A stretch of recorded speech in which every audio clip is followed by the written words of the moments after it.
করতে চাই না। যারা ক্ষমতা নিয়ে দম্ভ করবে, আল্লাহর মাখলুক হিসেবে, আল্লাহর বান্দা হিসেবে দাম্ভিকের মোকাবেলায় প্রতিরোধ যুদ্ধ করতে চাই। নারায়ে তাকবীর, নারায়ে তাকবীর, আল্লাহু আকবার, আল্লাহু আকবার। ইসলামের শত্রুরা হুঁশিয়ার সাবধান, দিল্লিতে ঢাকা। মুহতারাম হাজিরিন, এটা একটা মৌলিক কথা বললাম। এখানে একটা ইসলামের রাজনৈতিক দর্শন হিসেবে একটা কথা বলেছি। গভর্নমেন্ট অফ দ্য পিপল নয়, government of the Allah, for the people. Government of the Allah, for the people. সরকারের মালিক হলেন আল্লাহ। সরকার জনগণের কল্যাণে কাজ করবে, মানুষের কল্যাণ করবে, আইন হবে সেটাই যেটা আমার আল্লাহর ইচ্ছা। মুহতারাম হাজিরিন, আল্লাহ পাক রব্বুল আলামিন ঈমানদারদেরকে লক্ষ্য করে বলছেন, এই আলোচনা আমি এজন্য করতেছি কারণ আমার কাছে মনে হচ্ছে আমরা আবার দেখতে পাচ্ছি ইনশাআল্লাহ এই শাহজালাল শাহ মাসদুমদের এই পুণ্যভূমি 270 বছর ধরে আল্লাহর কোরআনের শাসন থেকে বঞ্চিত এই জমিন ইনশাআল্লাহ অচিরেই এমন দিন আসছে যে সত্যিকার ঈমানদাররা এখানে ক্ষমতা হোল্ড করবে, কোরআনের শাসন কায়েম হবে, ইসলামের সংবিধান বাস্তবায়ন হবে, আল্লাহর আইন অনুযায়ী এই জমিন পরিচালিত হবে। যারা বাধা দিতে আসবে লড়াই হবে তাদের সাথে, লড়াই হবে তাদের সাথে।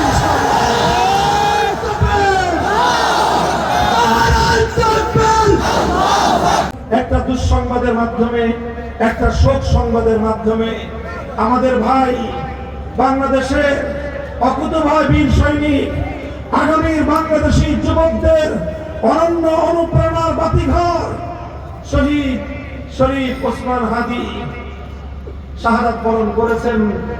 এটা একদিকে আমাদের জন্য শোক সংবাদ, আরেকদিকে এটা আমাদের জন্য আনন্দের সংবাদ যে এক ভাই শাহাদাত বরণ করেছেন। যে জাতি শাহাদাত বরণ করতে শিখে, যে জাতির যুবকেরা দেশের জন্য, জাতির জন্য, সত্যের জন্য, ইনসাফের জন্য জীবন দিতে শেখে, সেই জাতিকে পৃথিবীর কোন শক্তি দাবায় রাখতে পারে না। প্রস্তুত আছেন তো ইনশাআল্লাহ? মনে রাখবেন, এই বিপ্লব শুধু বক্তৃতা দিয়ে হবে না, এই বিপ্লব শুধু স্লোগান দিয়ে হবে না।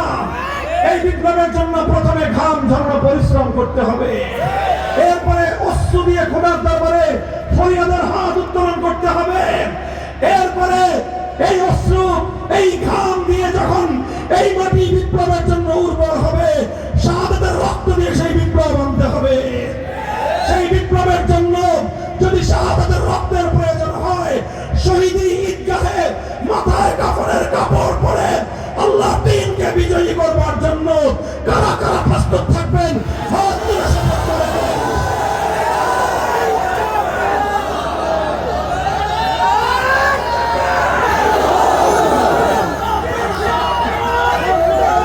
সবাই বসেন।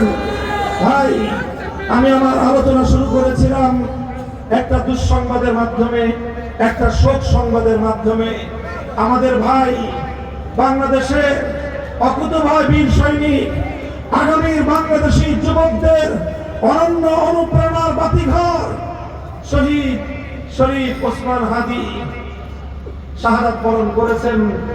এটা একদিকে আমাদের জন্য শোক সংবাদ, আরেকদিকে এটা আমাদের জন্য আনন্দের সংবাদ যে এক ভাই শাহাদাত বরণ করেছেন। যে জাতি শাহাদাত বরণ করতে শিখে, যে জাতির যুবকেরা দেশের জন্য, জাতির জন্য, সত্যের জন্য, ইনসাফের জন্য জীবন দিতে শেখে, সেই জাতিকে পৃথিবীর কোন শক্তি দাবায় রাখতে পারে না। আমাদের ভাই শহীদ হয়ে গেছেন, আমাদের তার প্রতি দায়িত্ব কর্তব্য আছে না নাই? মনে আছেন নাই?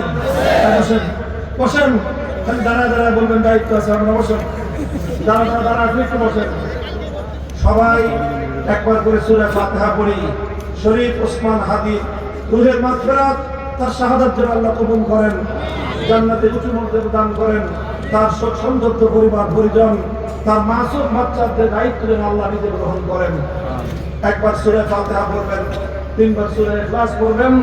এরপর ইনশাআল্লাহ আমাদের মুহতারাম মুআজ্জাজ মেহমান, বাংলাদেশের আলেমদের অন্যতম শীর্ষ ব্যক্তিত্ব, বিফাকুল মাদারিসিল আরাবিয়া বাংলাদেশের সম্মানিত মহাসচিব, আমার মুহতারাম বড় ভাই, জামিয়া রহমানিয়া আরাবিয়ার সুনামধন্য প্রিন্সিপাল শাইখুল হাদিস আল্লামা মাহফুজুল হক হাফিজাহুল্লাহ হযরত তশরীফ এনেছেন। ইনশাআল্লাহ তিনি দোয়া করবেন। এই দোয়া করে ইনশাআল্লাহ আমরা সবাই যাব। ঠিক আছে তো ইনশাআল্লাহ? কেউ উঠবেন না। সূরা ফাতিহা, সূরা ইখলাস পড়তে থাকেন। في الآخرة حسنة وقنا عذاب النار يا رب العالمين يا أكرم الأكرمين يا أرحم الراحمين يا أرحم الراحمين يا أرحم الراحمين জামিয়া ইসলামিয়া দারুল উলুম রূপগঞ্জ মাদ্রাসার উদ্যোগে দিনব্যাপী ওয়াজ মাহফিলের সমাপনী লগ্নে আমরা কতিপয় গুনাহগার বান্দা আপনার রহমত এবং মাগফিরাতের প্রত্যাশা নিয়ে আপনার শাহী দরবারে হাত উঠাইছি। পরবর্তীকার অনুগ্রহ করে আমাদের হাতগুলোকে আপনি কবুল ফরমান। আমাদের সকলের জিন্দগির সমস্ত গুনাহ খাতা আপনি মাফ ফরমান। আমাদের পিতা মাতা, পরিবার পরিজন, ছেলে মেয়ে, ভাই বোন, আত্মীয় স্বজন, বন্ধু বান্ধব সকলকে আপনি মাফ